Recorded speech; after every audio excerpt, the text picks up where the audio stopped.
మొన్నటి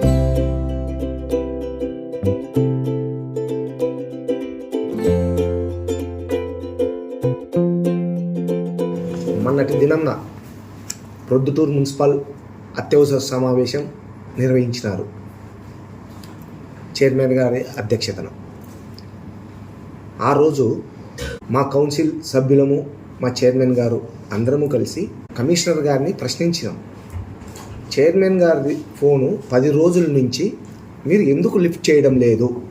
చైర్మన్ మీకు ఫోన్ చేస్తానా కూడా మీరు ఎందుకు లిఫ్ట్ చేయలేదు, ఫోన్ ఎత్తలేదు అనే దానిపైన ప్రశ్నించినాం.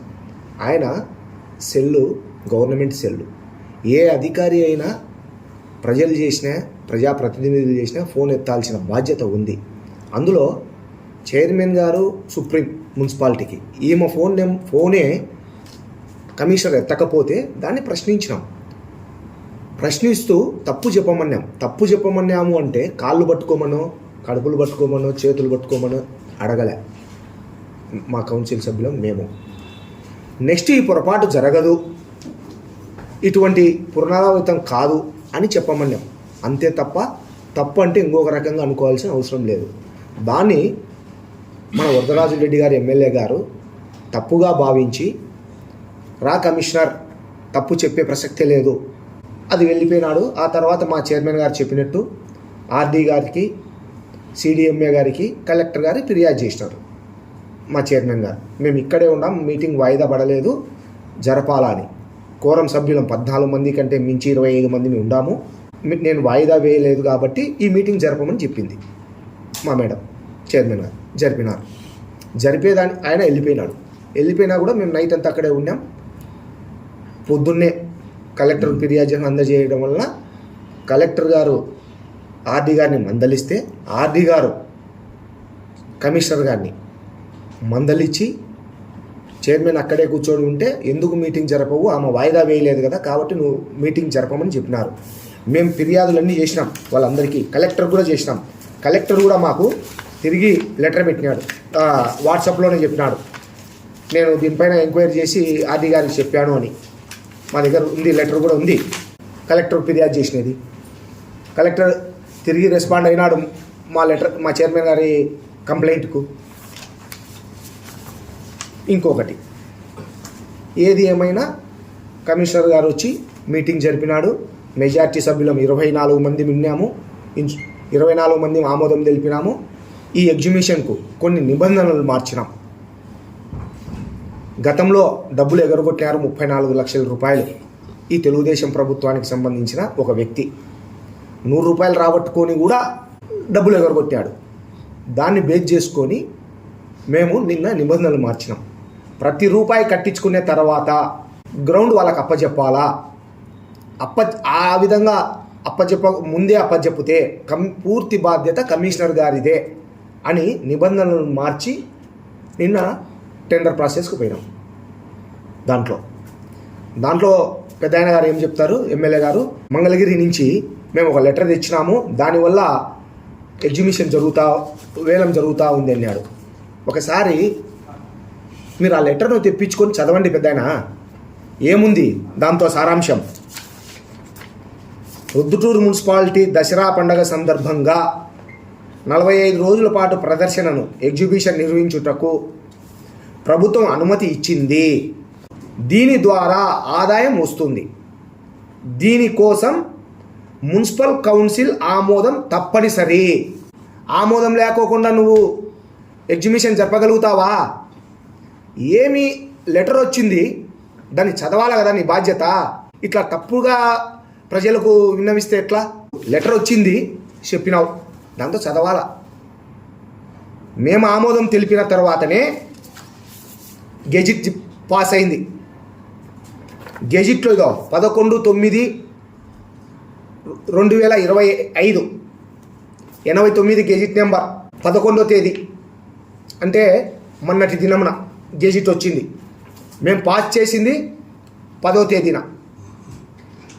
మేము పాస్ చేసినది కూడా దీంతో ఉంది.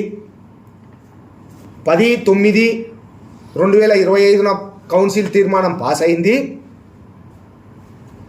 గెజిట్ 11/9/2025 వచ్చింది. అంటే మాది చట్టబద్ధత లేకపోతే కలెక్టర్ గారు గెజిట్ ఎట్టిస్తారు? నువ్వు ఏ విధంగా చెప్పగలుగుతున్నావు మాది చట్టబద్ధత లేదు మీటింగ్ అని? ఇప్పుడు కూడా ఇంత అబద్ధాలా? ఇంకొకటి, ఇది మాది చట్టబద్ధతతో జరిగిన మీటింగ్, గెజిట్ వచ్చింది, మేమైతే మినిట్స్లో ఏమైతే రూల్స్ ఫ్రేమ్ చేసినామో ఆ రూల్స్ ప్రకారమే గెజిట్ అంతా పాస్ అయింది. డబ్బులు కూడా కట్టించుకోవాలనే మేము గెజిట్లో రూపొందించినాం, దాని ప్రకారమే కలెక్టర్ దగ్గరికి పోయింది, గెజిట్ వచ్చింది, దాని ప్రకారమే వచ్చింది. ఇంకొకటి, నిన్న రాత్రి మా చైర్మన్ గారు నెల్లూరుకు పోయినారు. నెల్లూరుకు పోయినా కూడా అత్యవసరమైన పెళ్లి పనుల్లో పోయినా కూడా అత్యవసరంగా కమిషనర్ గారి రిక్వెస్ట్ మేరకు ఈ ఎగ్జిబిషన్ 1,91,00,000 పోయింది. దాన్ని పరిపాలనా ఆమోదం కావాలా, రాటిఫై చేయమని రిక్వెస్ట్ చేస్తే మేడం ఎంత పని మీద పెళ్లి పనుల మీద పోయినా కూడా రమ్మని చెప్పి నిన్న రాత్రి కమిషనర్ గారు చైర్మన్ ఛాంబర్కి వచ్చి పరిపాలనా ఆమోదం తీసుకున్నాడు. మాది చట్టబద్ధత లేకపోతే ఎట్లా పరిపాలనా ఆమోదం తీసుకుంటాడు? ఈ మీటింగ్ చట్టబద్ధత లేకపోతే ఏ విధంగా పరిపాలనా ఆమోదం తీసుకుంటాడు? దానికి తోడు పక్కన ఆయన చైర్మన్గా చేసినాడు, ఆ వల్ల ఎమ్మెల్సీగా చేసినాడు. వాళ్ళకు కూడా తెలియదా? ఆ మాత్రం ఇంకిత జ్ఞానం ఉండాలి కదా, ఏ దానికి చట్టబద్ధత ఉంది, ఏ దానికి చట్టబద్ధత లేదు అని. ఒకసారి ఎప్పుడైనా ప్రెస్ ముందరకు వచ్చేసరికి రూల్స్ అన్నీ చూసుకోవాలి పెద్దాయనా. నీ నోటికి వచ్చినట్టు చెప్తే ఎట్లా? గతంలో చేసినావు నువ్వు. ఇప్పుడుండే సమాజంలో ఇప్పుడుండే కొంతమంది యువతలో 30-40 ఏళ్ళ వయసు గల వాళ్ళల్లో చాలా మందికి తెలియకపోయి ఉండొచ్చు. కొంచెం చెప్తా దాని గురించి, పెద్ద ఆయన గురించి. ఈ కౌన్సిల్ సమావేశాలకు సంబంధించే మేము మా కుటుంబం 1982 నుంచి ప్రతి కౌన్సిల్లో మా కుటుంబం ఉంది. స్టిల్ నౌ ఈ రోజుటి వరకు దాన్ని బేస్ చేసుకొని చెప్తాను. 82 నుంచి మా కుటుంబం ఉంది. 1987లో చెన్నా వెంకట సుబ్బన్న టీడీపీ పార్టీ తరఫున చైర్మన్ అభ్యర్థి, చైర్మన్గా గెలిచినాడు. అది కూడా ప్రజల చేత ఎన్నుకోబడ్డ వ్యక్తి. ఇప్పుడు కౌన్సిలర్లను గెలిస్తే చైర్మన్ ఎన్నుకున్నాం. అప్పుడు కాదు, డైరెక్ట్ చైర్మన్కి ఒక ఓటు, కౌన్సిలర్లకు ఒక ఓటు. అప్పట్లో ఆ దాంట్లో చెన్నా వెంకట సుబ్బన్న గెలిచినాడు తెలుగుదేశం పార్టీ తరఫున.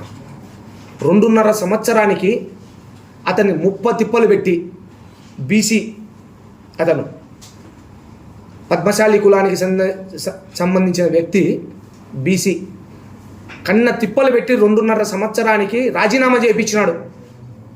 రాజీనామా, నాకు ఈ పదవి వద్దు అని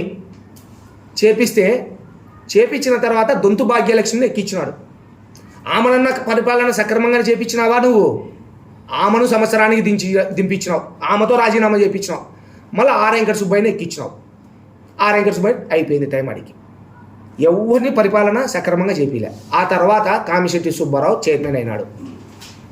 కామిశెట్టి సుబ్బారావుతో ఎన్ని ఎకరాల భూమి తీసుకొని ఆడ కాలేజీ కట్టినావో అందరికీ తెలుసు. అట్లనే ఆయననేమన్నా పరిపాలన సక్రమంగా చేయించినావా? చేయించలే. దానికి తోడు కనీసం ఆయన టీబీ కాంప్లెక్స్ ఆయన పేరు పెడతా అంటే ఒప్పుకోలే.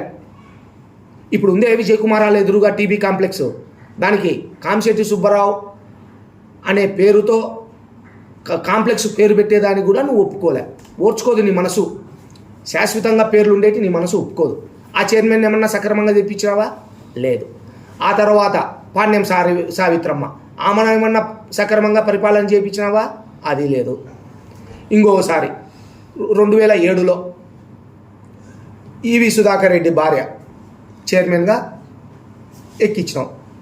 ఆయన తకరారుబడి దించిచ్చినావు. లాస్ట్కు 5 ఏళ్ళు ఉండాల్సిన ఆమెను రెండు సంవత్సరాలకే తకరారుబడినావు ఈవి సుధాకర్ రెడ్డి. ఆ రోజు టాంచే నీతో ఈవి సుధాకర్ రెడ్డి సక్రమంగా లేడు. ఫైనాన్షియల్ మ్యాటర్లు ఇంకొకటి వాళ్ళని దించినావు. దించిన తర్వాత ఎవరిని ఎక్కించినావు? సైరా బాను ఎక్కించినావు. సైరా బానును ఎక్కించి ఒక్క నెలన్న ఆమెను మీటింగ్లో ఎక్కించినావా? ముక్తియార్ని ఎక్కిస్తావు. ఆమె పరిపాలన చేయాల్సింటే సీట్ ఎక్కి చైర్మన్ ఛాంబర్లో కూర్చోవాల్సిందే. ఏ రోజు పాపం ఆమె రాలే. సైరా బాను, ముక్తియార్ వచ్చినాడు. ముక్తియారు అడిగి అయిపోయింది. మళ్ళా 2014లో షేట్ గురువిరెడ్డిని ఎక్కించాం. ఆయనను పరిపాలన సక్రమంగా చేయించినావా? ఆయనను చేపియకుండా అతన్ని రాజీనామా చేయించి నెక్స్ట్ ఆసం రఘుని ఎక్కించినావు మీ బంధువు అని. ఆయన ఎక్కినాక లాస్ట్ 2 నెలలు ఉండగా ఏం చెప్పినావు పెద్ద ఆయన ఆసం రఘు గురించి? చైర్మన్ పదవికి అన్ఫిట్. ఇదే మాటే నేను ఆయన అన్నే మాటే చెప్తానా, నేను సొంతంగా అనలే. ఆసం రఘు చైర్మన్ పదవికి అన్ఫిట్ అన్నావు. ఒక్కరినన్నా మా చైర్మన్ అమ్మ ఈరోజు గట్టిగా ఉంది కాబట్టి, నీ పప్పులు ఉడకలేదు కాబట్టి, ఈమెను ఏమీ చేసుకోలేక దించలేక మేమంతా కౌన్సిల్ సభ్యులం ఆమెకు అండగా ఉండాం కాబట్టి 5 ఏళ్ళు పరిపాలన సాగిస్తూ ఉండాం. నీ నీ నీ టైంలో ఎక్కడే కానీ 5 ఏళ్ళ పరిపాలన సక్రమంగా ఎవరిని జరపలే. నువ్వు మున్సిపాలిటీకి ఇంత దారుణంగా నువ్వు వ్యవహరించావు. ఇట్లా చెప్తా పోతే ఈ వరదరాజుల రెడ్డి గురించి చాలా ఉన్నాయి. ఇంకొకటి, మేము తప్పు చెప్పమని అడిగినామని అంత స్పీడ్గా చైర్మన్ గారిని కమిషనర్ గారిని పిలుచుకొని పోతావే, సబ్ రిజిస్టర్ ఆఫీస్కు పోయి ప్రమాణాలు చేయించినావే, ప్రతి ఒక్క ఆఫీసుకు పోయి దేవుని పటాలు తీసుకొని ప్రమాణాలు చేయించినావే, అది తప్పు కాదా? నీకు హక్కు ఉందా ప్రమాణాలు చేయించే హక్కు? వాళ్ళ ప్రతి ఆఫీసర్ ఎంత బాధపడి ఉంటారు, ప్రతి ఎంప్లాయీ ఎంత బాధపడి ఉంటారు. ఇట్లా చెప్పుకుంటా పోతే దండిగా ఉండాయి పెద్ద ఆయన. ఏదైనా చట్టబద్ధత గురించి తెలుసుకోవాల్సింది వస్తే ఒకసారి పట్టు 2 సార్లు, నీకు తెలియకపోతే వేరే వాళ్ళని కనుక్కొని మాట్లాడి ప్రెస్ మీట్లు పెడితే సవ్యంగా బాగుంటుంది.